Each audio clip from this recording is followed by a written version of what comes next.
Saya tetangga Bapak Ibu dari GKI Kedoya, Pendeta Neto. Namanya nama asli, itu bukan alias. Ya, perkenalkan, nama saya Pendeta Adi Neto Kristanto. Saya melayani di GKI Kedoya. Pada saat ini Bapak Ibu Saudara, di Minggu Prapaskah kedua, kita mau bersama-sama merenungkan sebuah tema, yaitu Yesus menolak jalan pintas. Bisa minta tolong multimedia menunjukkan slide. Oke, terima kasih. Bapak Ibu Saudara, perhatikan peta Google Map berikut ini. Ya, perhatikan baik-baik keterangan-keterangan yang ada di sana, tanda-tanda yang ada di sana. Ada yang aneh enggak dengan jalan ini? Ada yang mau coba jawab?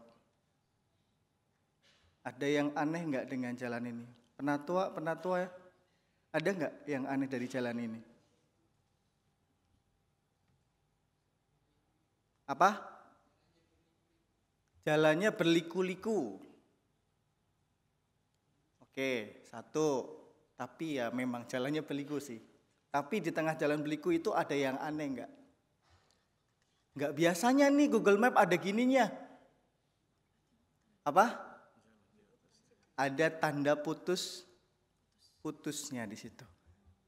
Ada yang tahu kenapa kok Google Map memberikan tanda putus-putus? Apa? Jalan kaki. Disuruh jalan kaki. Oke. Bapak Ibu belum pernah menjumpai ketika cari Google Map kok ada tandanya putus-putus? Ya. Ini ada beritanya Bapak Ibu Saudara. Ya, nggak tahu kelihatan nggak gitu ya. Google Maps tutup rekomendasi jalur Sikarim bagi wisatawan Dieng. Jadi itu tadi adalah peta Google Map di jalur antara Wonosobo ke arah Dieng. Kota Wonosobo ke arah Dieng. Di daerah namanya Sikarim, dekat air terjun. Itu jalannya udah ditutup. Kenapa? Banyak orang-orang wisatawan yang tidak tahu daerah Dieng mengandalkan Google Map.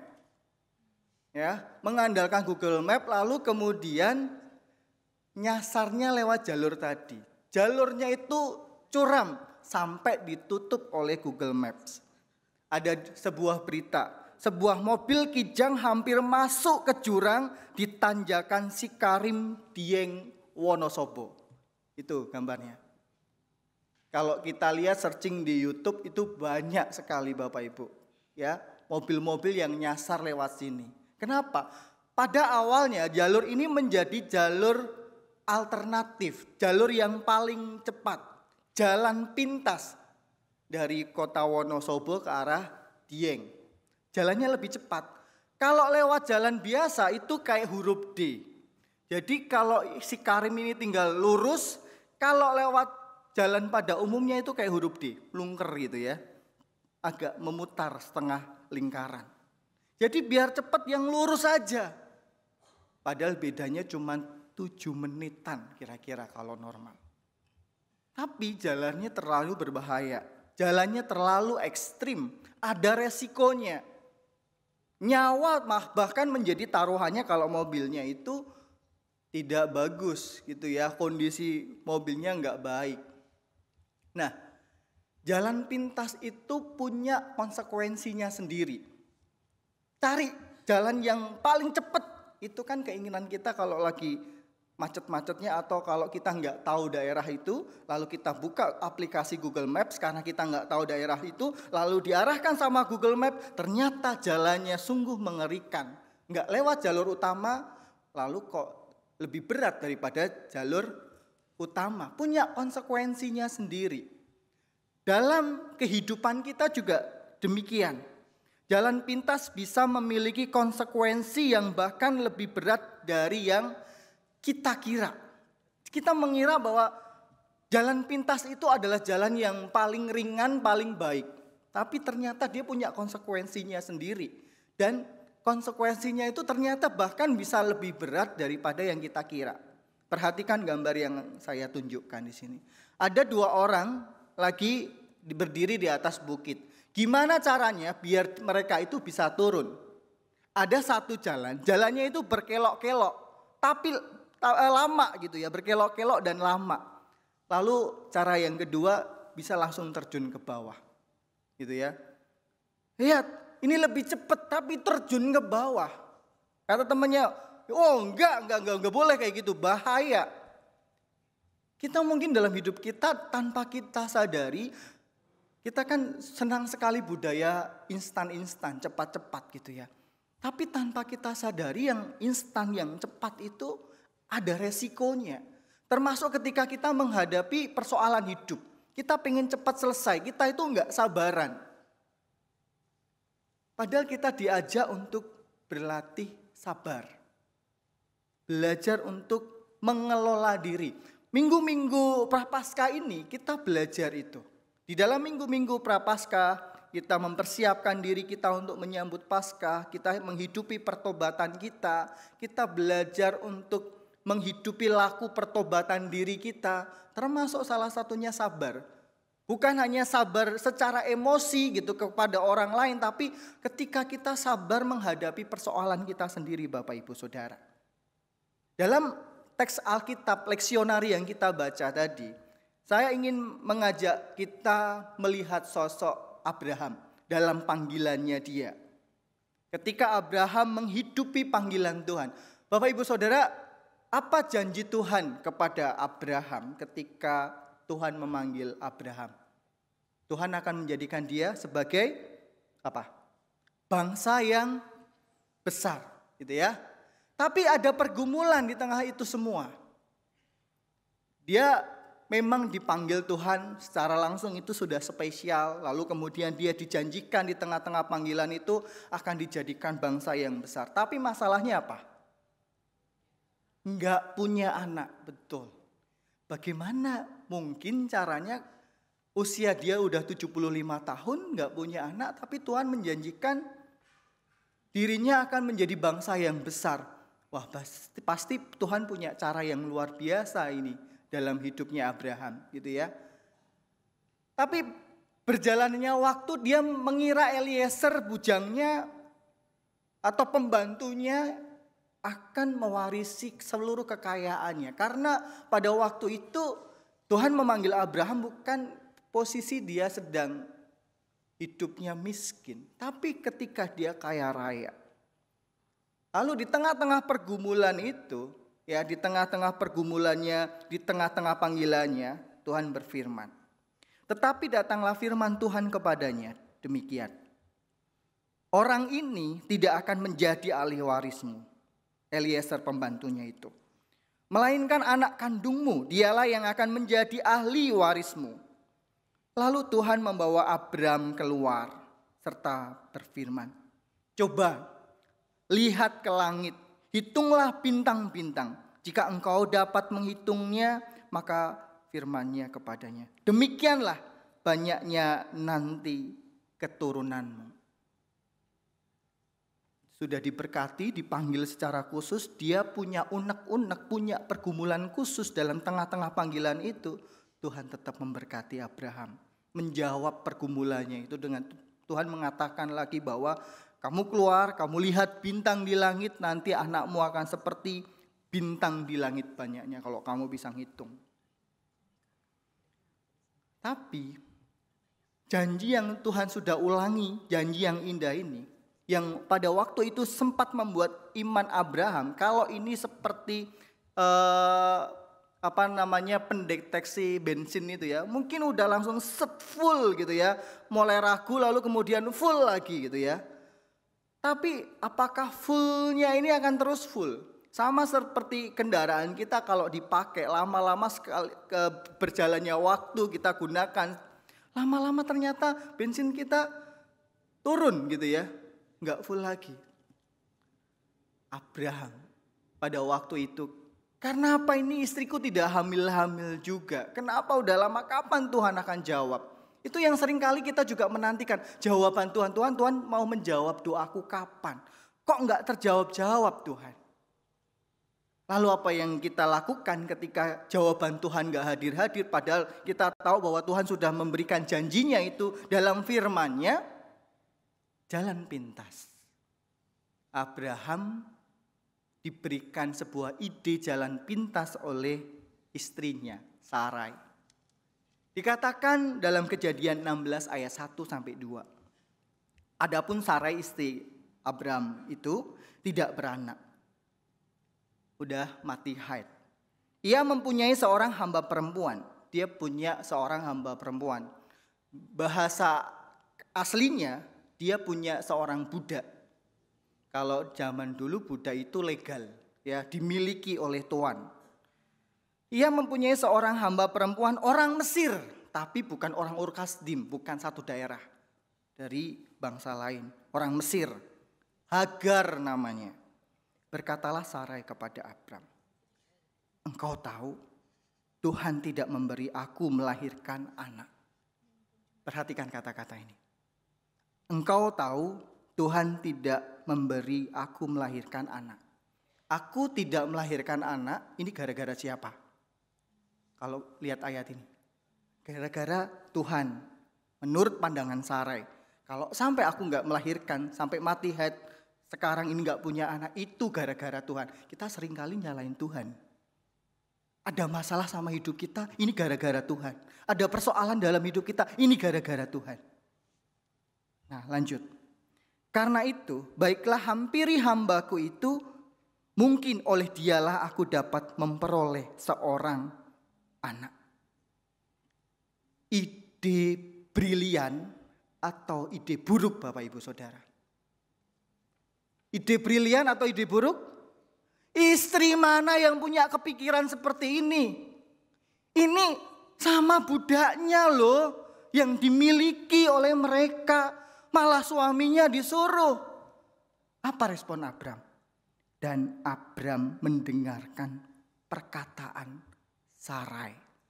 Dan Abram menerima idenya.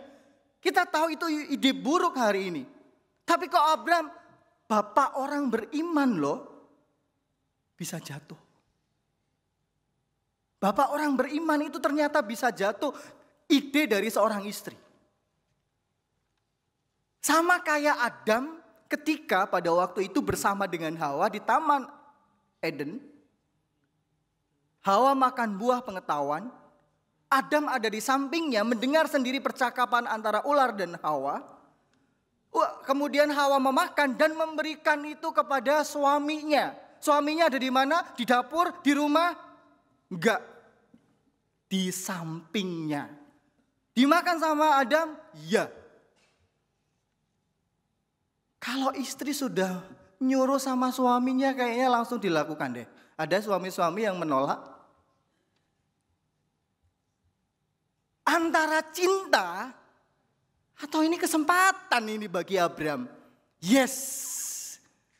Biasanya kalau kejadian seperti ini sama perempuan lain boleh nggak? Nggak boleh. Lah ini malah disuruh. Bapak-bapak yes gitu. Ya kan? Abram. Kamu udah 2 kali loh mendengarkan janjinya Tuhan. Kamu akan dijadikan bangsa yang besar. Kamu akan punya keturunan sebanyak bintang di langit, pasir di laut. Kok ya kamu bisa jatuh?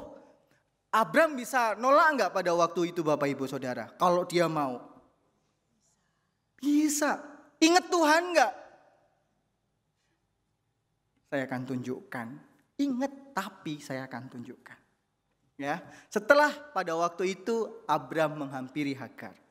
Abram menghampiri Hagar, lalu mengandunglah perempuan itu. Ketika Hagar tahu bahwa ia mengandung, maka ia memandang rendah akan nyonyanya itu. Sarai berpikir, kalau nanti Abram itu bersama Hagar punya anak, maka anaknya akan jadi milik kita. Kita antara Abram dan Sarai. Tapi gitu ya, ketika Hagar tahu bahwa ia mengandung, belum anaknya itu lahir, maka ia memandang rendah akan nyonyanya itu. Memandang rendah. Lalu berkatalah Sarai kepada Abram, penghinaan yang kuderita ini adalah tanggung jawabmu. Idenya siapa tadi? Idenya siapa? Idenya Sarai kok nyalain suaminya sekarang kan? Ketika semuanya udah kacau, dia nggak berintrospeksi gitu ya. Tapi nyalain orang lain. Lalu dia mengatakan, akulah yang memberikan hambaku ke pangkuanmu. Tetapi baru saja ia tahu bahwa ia mengandung, ia memandang rendah akan aku. Tuhan kiranya yang akan menjadi hakim antara aku dan engkau. Hei, tadi di mana Tuhan? Tadi Tuhan di awal nggak dibawa-bawa, sekarang udah kacau balau, Tuhan dibawa-bawa. Tadi di awal ide nggak ada Tuhan tuh. Hanya fokus dengan menyelesaikan masalah dengan jalan pintas. Tuhan nggak ada, Tuhan nggak usah ikut-ikut. Ketika semuanya udah kacau, Tuhan tolong selesaikan. Jadilah hakim antara aku dan engkau. Apakah itu cerminan kehidupan kita hari ini? Seringkali kita tidak melibatkan Tuhan dalam keputusan-keputusan, pilihan-pilihan yang kita ambil. Dan ketika ternyata keputusan dan pilihan hidup kita itu salah, membuat hidup kita semakin hancur, persoalan itu hadir, lalu kita kemudian menyalahkan Tuhan atau meminta Tuhan supaya menyelesaikan persoalan. Tuhan tolonglah saya, persoalan ini semakin berat. Gara-gara kamu sendiri. Tuhan suruh menyelesaikan. Penyesalan itu datangnya di akhir. Kalau di awal namanya pendaftaran. Itu harus diingat-ingat Bapak Ibu. Ya, sama seperti yang dialami Abraham sama Sarai. Ternyata sosok bapak orang beriman, bapak orang percaya ini pernah punya titik kelam dalam hidup berimannya. Tapi enggak berhenti di sini loh Bapak Ibu Saudara. Titik kelamnya Abraham. Abraham kemudian menjadi berubah ketika akhirnya Ishak itu lahir. Ketika Ishak kemudian lahir, dia percaya. Sarai juga percaya. Ishak artinya apa? Yang dijanjikan Tuhan. Tertawa. Kenapa tertawa? Sarah menertawakan kan? Ketika dia mendengar bahwa akan dijanjikan lagi, menertawakan janjinya Tuhan itu. Tapi ketika Ishak benar-benar lahir, dia ketawanya bukan karena mempertanyakan, tapi kok bisa ya aku tuh udah mati head punya anak gitu.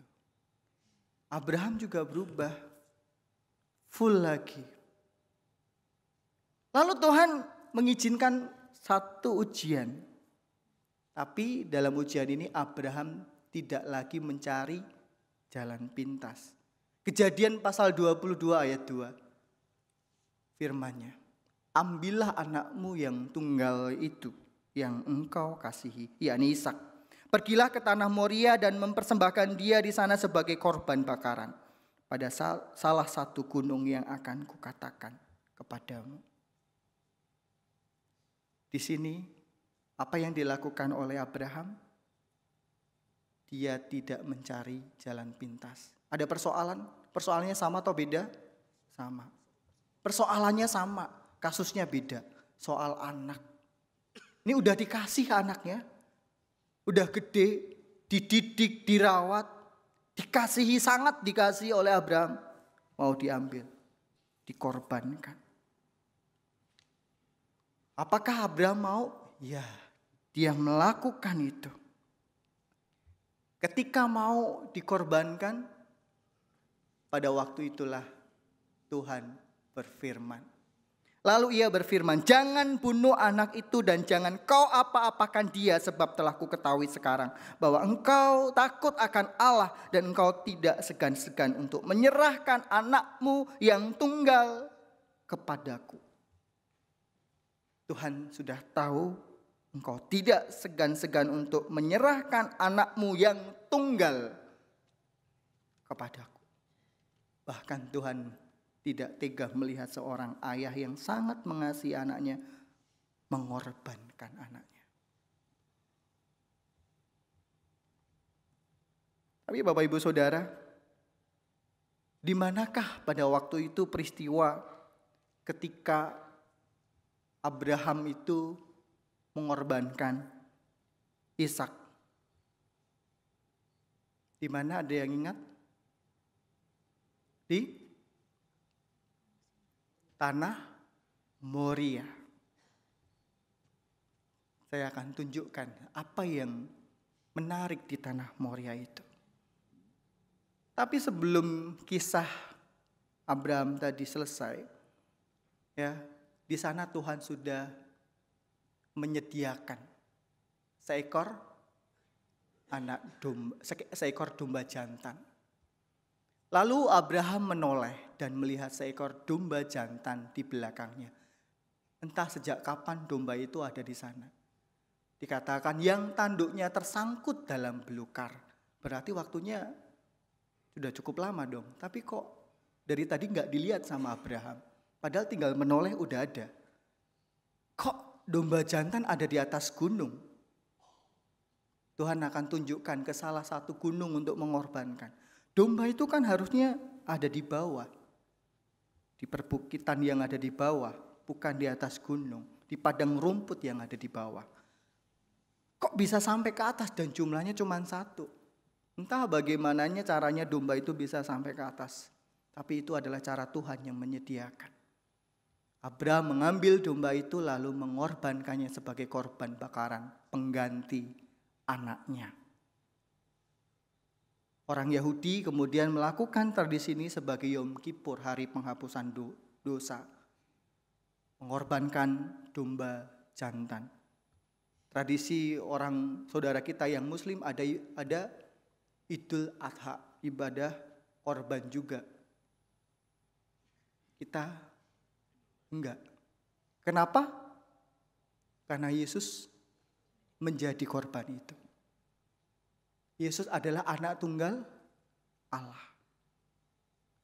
Anak tunggal Allah. Abraham mau menyembelih anaknya aja Tuhan enggak tega.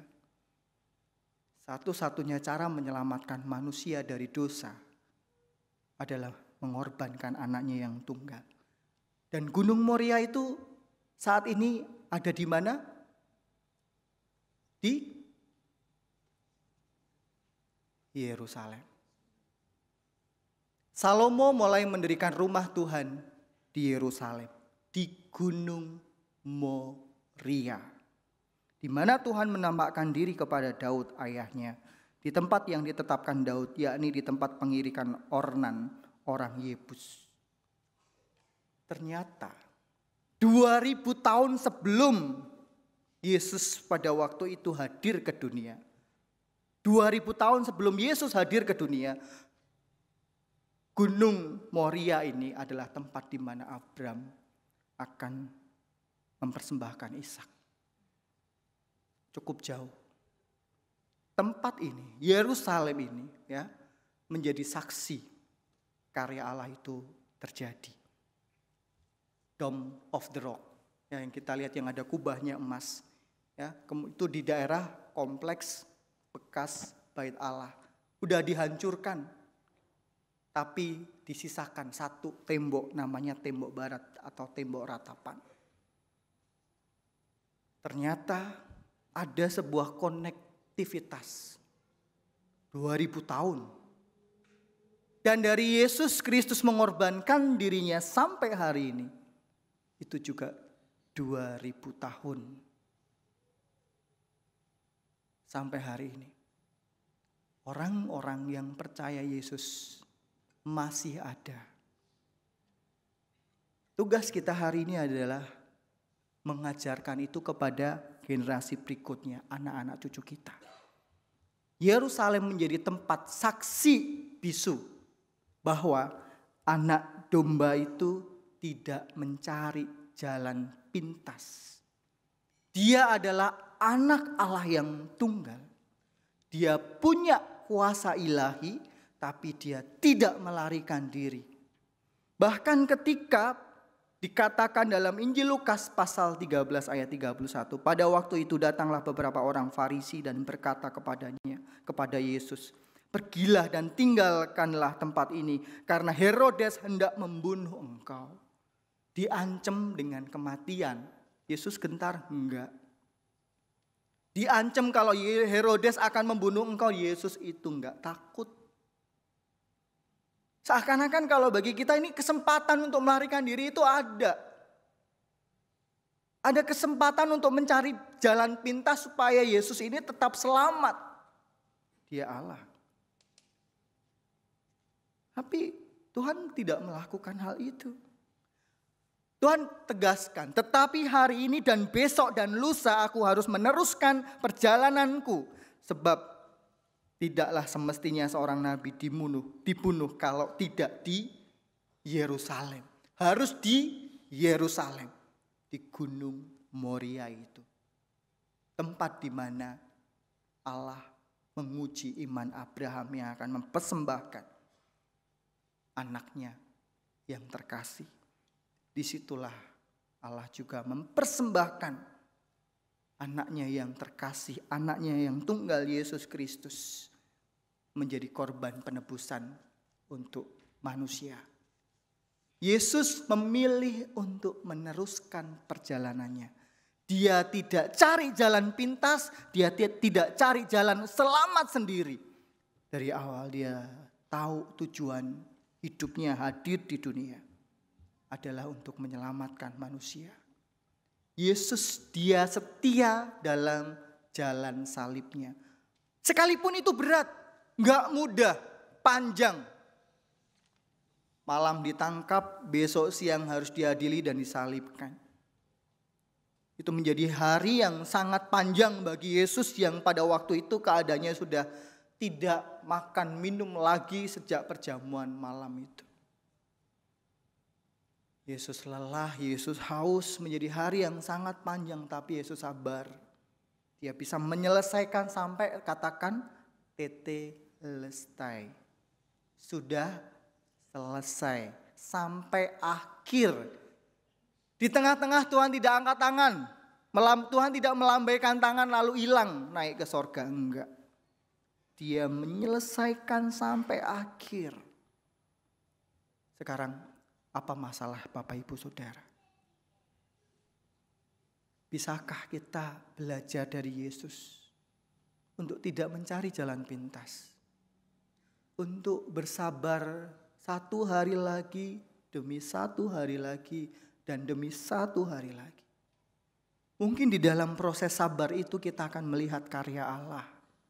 Kita akan melihat pengalaman hidup kita disentuh, dijamah, ditolong, diberkati Tuhan.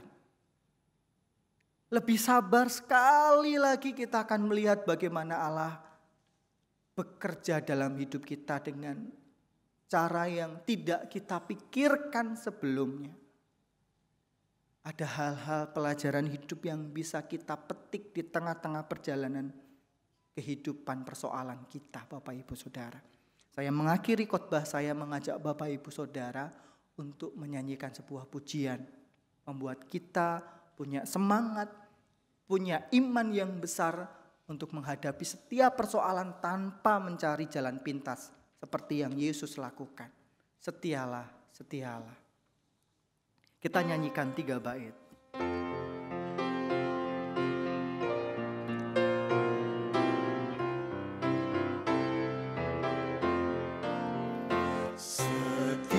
Setialah, setialah selama hidupku, ikuti jalan Tuhanmu dengan tetap teguh, meski penuh derita di dalam dunia, tetapi jangan kau gentar, tetap setialah,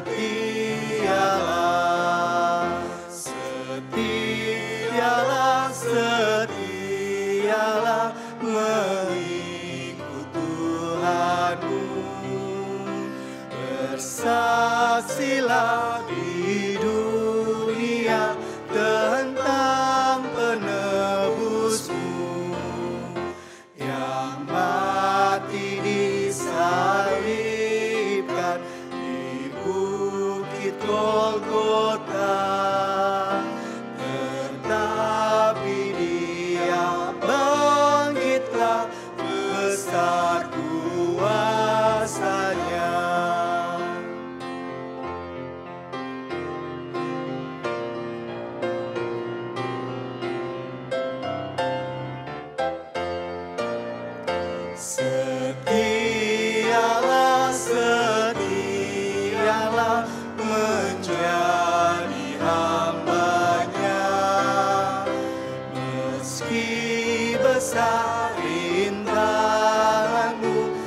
Yesus sudah memberikan kesetiaannya.